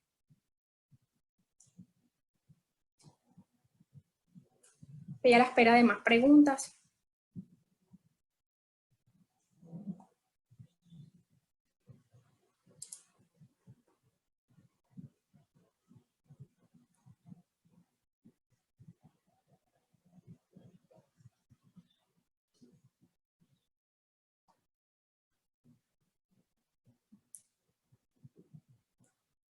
Continuamos en el espacio de preguntas y pues como les decía, este es un espacio para que todas sus dudas e inquietudes podamos resolverlas. Obviamente es un espacio en que el seguro ustedes tendrán muchas, hay distintos sectores económicos y hemos tratado de irlas resolviendo poco a poco en lo que resulta de la conversación.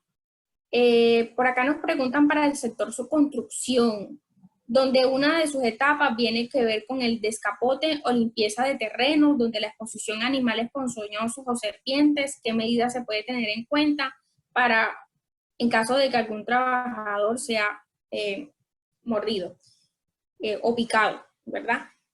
Bueno, aquí pues es fundamental el conocimiento del terreno, ¿verdad? Aquí es fundamental saber pues hacia dónde vamos para que con base en eso podamos tomar las medidas de precaución necesarias. Ya hablamos un poquito antes de esto para el tema de las medidas y pues obviamente esos trabajadores deben utilizar dependiendo de dónde se encuentre, sus botas de seguridad, deben utilizar ropa gruesa, overol, la camisa manga larga, ¿verdad? Y como estamos en el sector construcción, sus cascos, sus guantes y todo lo demás.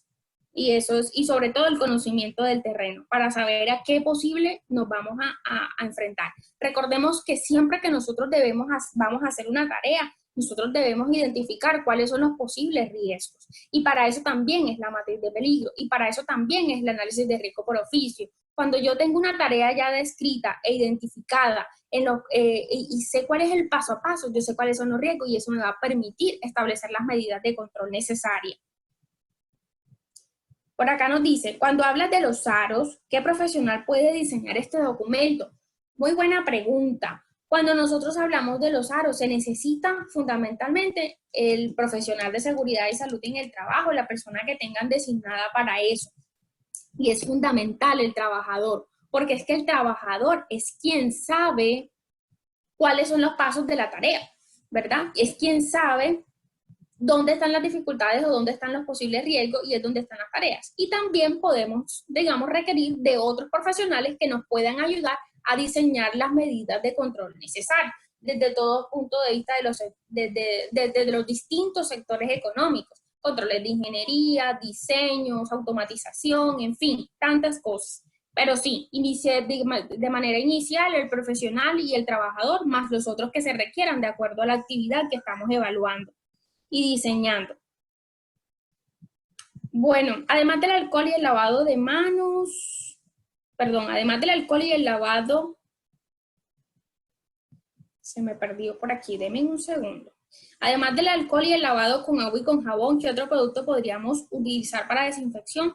Los que son a base de benzacoilo, los amonios, y los que pues obviamente desde su comité de infecciones, porque recuerden que en este juega un papel importante el comité de infecciones, porque ese análisis también se hace con base a, digamos, el perfil epidemiológico de su organización, es decir, cuáles son sus microorganismos normalmente presentes allí, qué pacientes y con qué patología están atendiendo, para que de ese modo puedan orientar cuáles son los productos que pueden utilizar, ¿verdad? Porque para no tener resistencia bacteriana o microbiana. Por este tiempo que estamos viviendo el COVID, ¿qué controles se pueden implementar en obras civiles, siendo un poco complicado tenerles agua potable para lavado de manos, agua y jabón de mano y antibacterial? Difícil, pero definitivamente es fundamental. O sea, creo que en el espacio usted pudo colocar, dentro de la pregunta usted pudo controlarlo y recordemos que el agua y el jabón es una de las principales medidas para prevenir el contagio. Y por supuesto, el tema del aislamiento. Si llegase a tener un trabajador que tiene síntomas respiratorios, ese trabajador debe ser retirado del campo y proceder conforme ya he mencionado. Cuando es biológico, primero lo tomamos como un accidente y se vuelve enfermedad laboral, ¿lo reportamos nuevamente? Sí, claro. Inicialmente lo que vamos a reportar es el incidente o el accidente y cuando ya tenemos el resultado positivo, entonces se reporta como enfermedad laboral para todo el proceso de investigación por parte de la ARL y todo lo que tiene que ver con lo que diera lugar, de las prestaciones que diera lugar, si se demuestra el nexo epidemiológico. Para el sector avícola, ¿qué exámenes se pueden hacer y qué vacunas se recomiendan? Bueno, la influenza antes que nada, ¿verdad? La influenza es estacional, entonces digamos que allí ese control es anual. Obviamente también todo el tema de lavado de manos, todo el tema de lo que tiene que ver con fiebre amarilla y las mínimas que hablamos por el sector por estar expuestos a riesgo biológico. Ahora podemos hacer un autorreporte de salud, lo hacemos pero no sobre preguntas del COVID porque es competencia del gobierno, sino otras enfermedades comunes y edad, para así programar rutas logísticas con el personal que no tengan riesgo por enfermedades cardiovasculares, osteomusculares y más susceptible al contagio del COVID. ¿Está bien la medida? Bueno, por lo que te entiendo es que ustedes diseñaron un autorreporte de condiciones y en ese autorreporte de condiciones han programado unas rutas para los trabajadores que no tienen enfermedades cardiovasculares o musculares y puedan estar susceptibles. Sí, claro, o sea, eso es genial. Ustedes lo que han hecho es adelantarse, ¿verdad? Y han hecho una encuesta para ustedes determinar a qué trabajadores es posible que sean más susceptibles a enfermarse por COVID. Eso es maravilloso y eso es adelantarse, eso es gestión de riesgos, eso es pensar más allá de lo que se estamos haciendo, es repensar la gestión. Entonces, muchas empresas, por ejemplo, de las que he asesorado, ¿qué han hecho? El personal mayor de 70 años no está laborando, ¿verdad? O está haciendo teletrabajo, o el personal mayor de 60 años, o los que tienen enfermedades subyacentes están siendo reasignados a otras labores. Y es precisamente por eso, porque tienen claro su perfil sociodemográfico, porque tienen claro las condiciones de salud de sus trabajadores y eso les permite tomar y adelantarse a algunas acciones.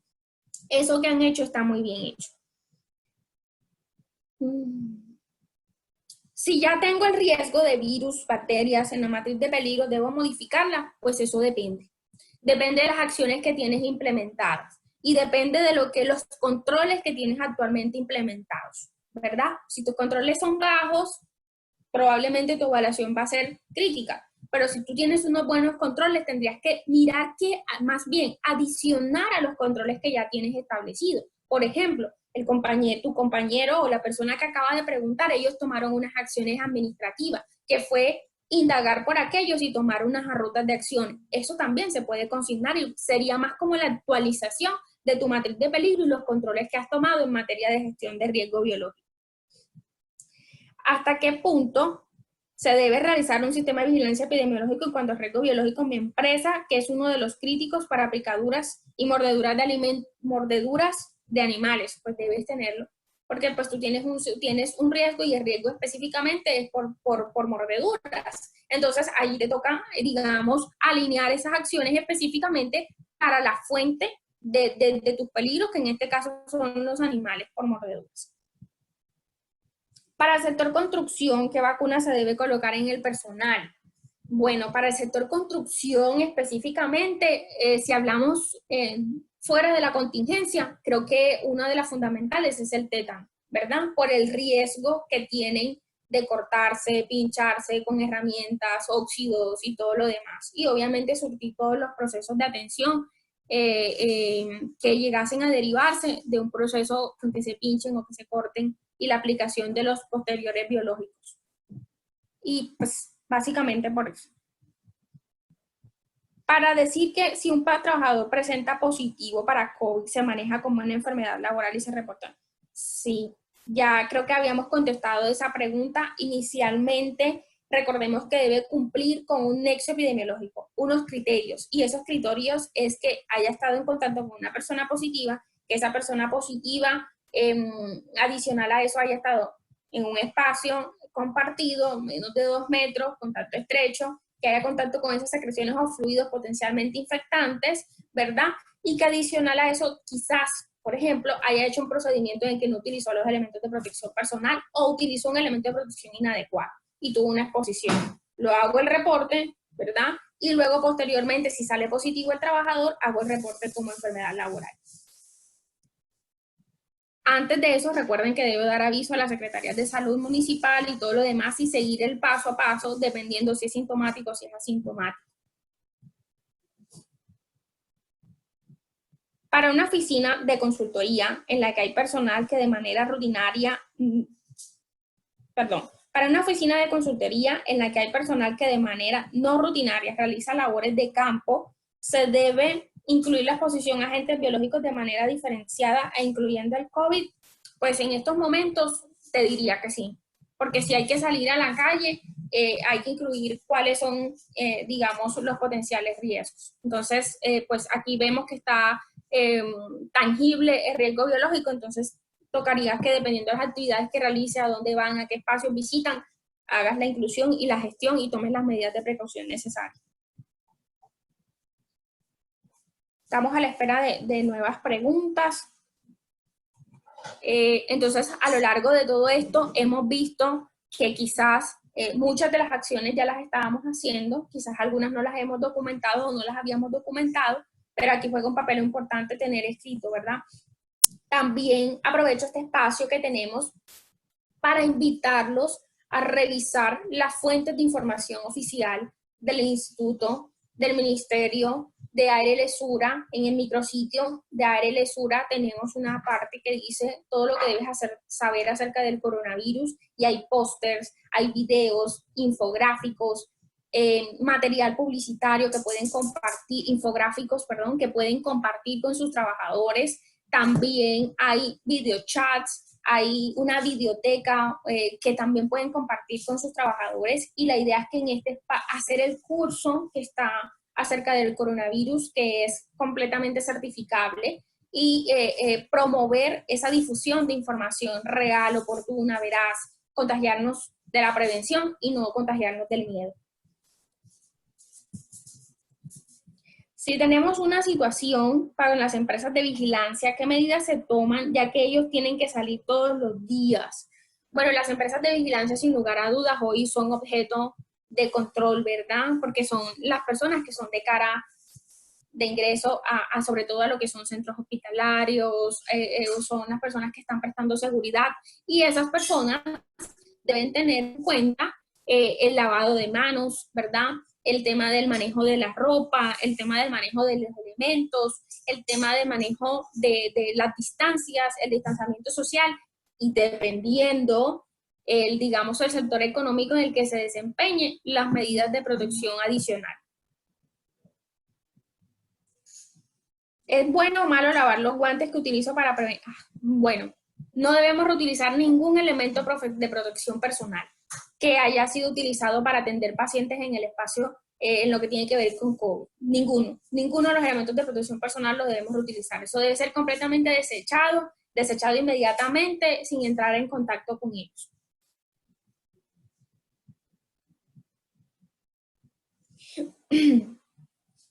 Por acá me preguntan que ahora que estamos en momentos de contención, en estas 2 semanas será de mayor el contagio. Esa es una pregunta que solamente puedo responder de esta manera, y es que depende digamos, de la aplicación de las medidas de prevención que las personas tomemos, ¿verdad? En la medida en que nos quedemos en nuestra casa, en la medida en que nos lavemos las manos, en la medida en que, digamos, podamos cumplir todo este proceso de cuarentena que ha decretado el ministerio, el gobierno nacional, creo que podemos bajar y aplanar esa curva. Pero si no lo hacemos, si no somos conscientes de lo que está sucediendo, va a ser difícil que eso suceda. ¿Cuándo cree que será el manejo de mitigación por el riesgo biológico por COVID? ¿Cuándo cree o cómo cree? Sería bueno que de pronto me replantearan la última pregunta. ¿Cuándo cree que será el manejo de mitigación del riesgo biológico por COVID? Para una empresa de almacenamiento de alimentos en seco es necesario realizar aspersiones en el ambiente con amonio cuaternario y ácido para... Bueno, miren, recuerden que ya hace algunos años el CDC hizo algunos reparos con respecto a la aspersión, ¿verdad? Entonces, desde la normatividad y desde la bibliografía, es importante que revisen para ese escenario. Pero sí, hay que revisar el tema porque recuerden que la CDC ya hizo algunos reparos frente a la aspersión.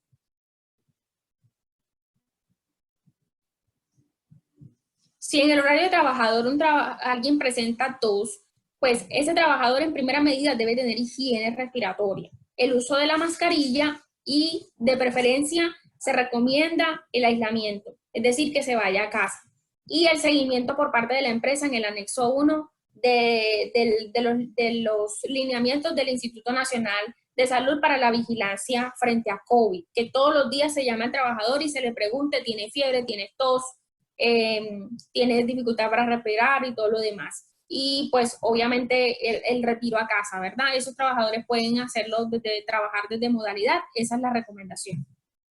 Pero la idea es que no haya nadie con gripa en las áreas de trabajo, porque pues recordemos que puede haber una forma leve, ¿verdad? Hay gente que puede estar contagiada con COVID de una forma leve. ¿Cómo cree que estamos, si estamos en contención, cómo evaluar la mitigación y la residencia de riesgo? Bueno, Depende pues eso lo vamos a medir con respecto al contagio. Y eso lo vamos a medir también con respecto al número de trabajadores que se nos puedan enfermar, ¿verdad? Allí es que vamos a ver si realmente lo que estamos haciendo está funcionando desde las organizaciones, desde las empresas y obviamente también desde nosotros como país, como sociedad. Generalmente en los planes de emergencia no se identifica el tema de epidemia, salvo para algunas empresas específicas. En esta nueva experiencia es necesario incluir las amenazas de todas las empresas o solo se realiza un plan de contingencia para la ocasión. O si tiene que estar incluido. Mira, esa es una excelente pregunta. Siempre debió haber estado incluido. ¿No creen? O sea, sí, el riesgo biológico siempre ha existido, que hoy cobra mayor importancia y hoy nos hace reflexionar. Y eso que estás, digamos, o eso que está pensando en estos momentos incluir en su contingencia es precisamente el llamado durante toda esta actividad y es a repensar cómo hacemos la intervención de riesgo biológico. Y usted ya lo ha repensado y siempre debió haber estado incluido. Bueno, con respecto a la resiliencia será después de 40 días de aislamiento. Recuerden que para COVID y el SARS-CoV-2 es nuevo, ¿verdad? Actualmente se habla de que las recomendaciones que se dan, que las personas que hayan dado positivo, es que el aislamiento es por 14 días y debe ingresar a trabajar inicialmente desde ARL Sur. Lo que estamos recomendando es que inicie con teletrabajo y posteriormente debe ingresar solamente cuando tenga un concepto médico laboral positivo. Exactamente, ¿por qué? Porque aún él está en estudio el comportamiento del virus. Entonces, hay algunos estudios que estiman algunas cosas que debemos evaluar. Por eso, la recomendación son, digamos, inicialmente el teletrabajo y posteriormente con el aval de medicina laboral, reintegrarse a laboral. Obviamente cuando ya los resultados salgan negativos. ¿Cuándo se envía el trabajador a casa por presentar síntomas de alerta? Si no pueden trabajar desde casa ya que son operarios de recolección de barrida, estos días se reconocen aislamiento por cuenta de la empresa o por cuenta de la EPS o de la ARL. Pues esa es una consulta que está hecha en estos momentos ante el ministerio. Recordemos que esto es nuevo, recordemos que nadie y que ni siquiera nuestros gobiernos estaban preparados para eso, entonces esa es una pregunta de consulta. Pero pues obviamente dentro de todo lo que se ha manifestado, es que al trabajador se le debe garantizar todo, porque todas sus prestaciones y todo lo demás inicialmente y que no está de pronto autorizado desde el ministerio, acciones en contravía o contrarias a lo que tiene que ver con el salario del trabajador. Por lo que entiendo, desde ya se debe modificar nuestra matriz de ciertos, incluyendo el COVID, ¿cierto? Como riesgo biológico. Buena pregunta. Y realmente sí, el riesgo biológico probablemente va a aparecer en algunas matrices que no estaba y debemos modificarlo porque hoy sabemos que es una realidad y el riesgo biológico siempre debió haber estado. Y hoy sabemos, hoy se tangibiliza, hoy se expresa, hoy sabemos que es real.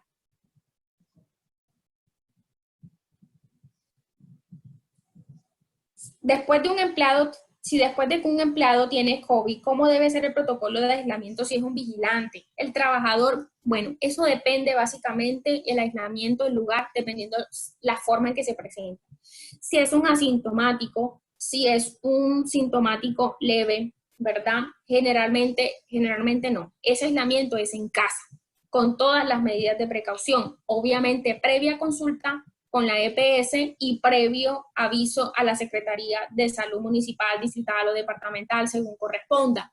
Ese aislamiento debe ser en casa tal cual si fuera un hospitalario, es decir, habitación separada, utensilios separados, sábana separada, guantes, mascarilla y la manipulación de elementos con todos los elementos de protección, como si lo estuviera manipulando una persona que es trabajador de la salud, ¿verdad? Ese aislamiento, si es una persona que aún no tiene síntomas o que sus síntomas son leves, debe estar en casa. Recordemos que en esta fase la idea es no desbordar y es lo que ha tratado de hacer todas las, digamos, las organizaciones y todo el gobierno, es de no desbordar los sistemas de salud.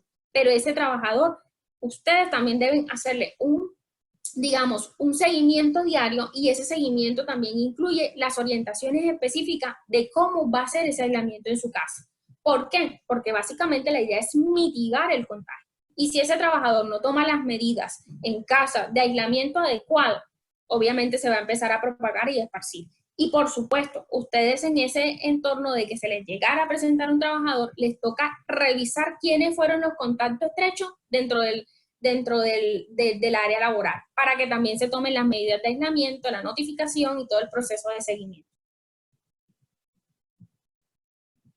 Bueno, las mujeres embarazadas tienen alguna recomendación especial durante esta época, extremar las medidas, ¿verdad? Extremar las medidas y recordemos que la condición de embarazo, pues obviamente desde ARL Sura también hay algunos videos orientativos y la idea es que podamos, digamos, mitigar, salvaguardar, evitar el mínimo, digamos, la exposición de esta población. Entonces, en una IPS ambulatoria, los EPP como bata, desechable, mascarilla, gorro, con frecuencia de recambio tienen una IPS de atención ambulatoria. Bueno, miren, el uso de los elementos de protección personal debe ser racional, ¿verdad? Y acorde a la tarea y al procedimiento que yo estoy realizando. Si yo estoy sentado en un escritorio, digitando una actividad que estoy haciendo, yo no tengo por qué estar forrada de arriba a abajo, ¿verdad? Recordemos el uso racional de los elementos de protección personal. En cuanto a la mascarilla, ¿verdad? La mascarilla, recordemos que tiene una vida, la mascarilla convencional, tiene una vida útil de 2 horas. Y adicional a eso, si se humedece antes de las 2 horas, si se moja, si sudo mucho y se humedece, pues debo cambiarla antes. El programa de reintegro laboral, lo que les decía ahorita, la vigilancia inicialmente ingresa como teletrabajo y posteriormente con la valoración del médico laboral es el que da el aval para poder reingresar. Y recordemos que desde ARL Sura hay unas personas dispuestas para el reintegro laboral en las distintas regionales que los pueden apoyar. El trabajador tiene COVID, pero es asintomático y no lo sabe. ¿Puede contagiar a los demás? Sí. Sí puede pasar. Por eso es importante la desinfección, la limpieza de áreas, de superficies, el lavado de manos y lo que les decía, el trabajador que no necesariamente es indispensable para la operación debería de estar en casa haciendo teletrabajo.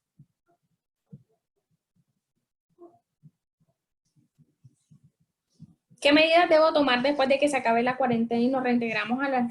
Eso es susceptible a esperar qué sucede después de que se cumpla el proceso de cuarentena. La recomendación es que estemos atentos a las indicaciones del gobierno nacional y eso va a depender mucho de las medidas que se tomen, van a depender mucho de cómo sea el comportamiento en este espacio de cuarentena, si se levanta o sigue. Y si se logra aplanar la curva de contagio. Si solo tiene tos el trabajador, aparte del aislamiento en la casa, debo reportar a la Secretaría de Salud, pues si tiene nexo, sí. Si tiene nexo epidemiológico, sí. De lo contrario, pues las recomendaciones son de higiene, las recomendaciones son de higiene respiratoria, de etiqueta en cuanto a el uso de mascarilla y el distanciamiento social y el aislamiento en casa. Pero si tiene nexo, sí. Dice, ¿es verdad que la elaboración del programa de reintegro laboral y debe hacer un profesional SST de medicina? Pues miren, para la elaboración del documento del programa de reintegro, o sea, una persona que tenga la capacidad y que conozca y qué tema puede hacer el documento. Pero en lo que respecta al manejo, sí tiene que ser alguien que tenga conocimiento en materia y que sea de formación en materia de salud.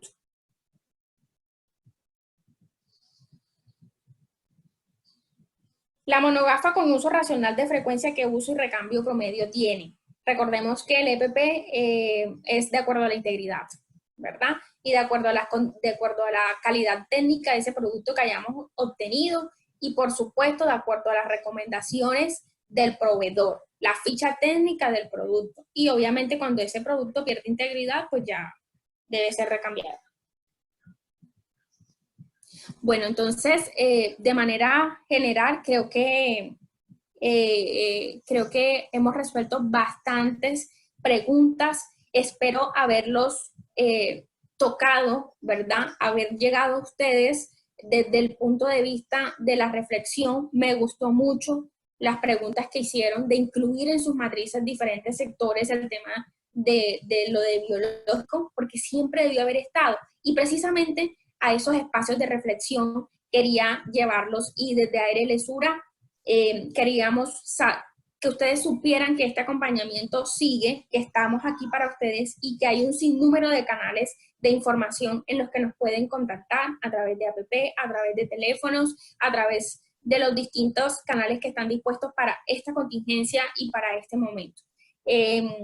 Como último, es importante que esto es un momento en que nos quedamos en casa para que cuando nos volvamos a encontrar estemos todos y nos podamos abrazar todos.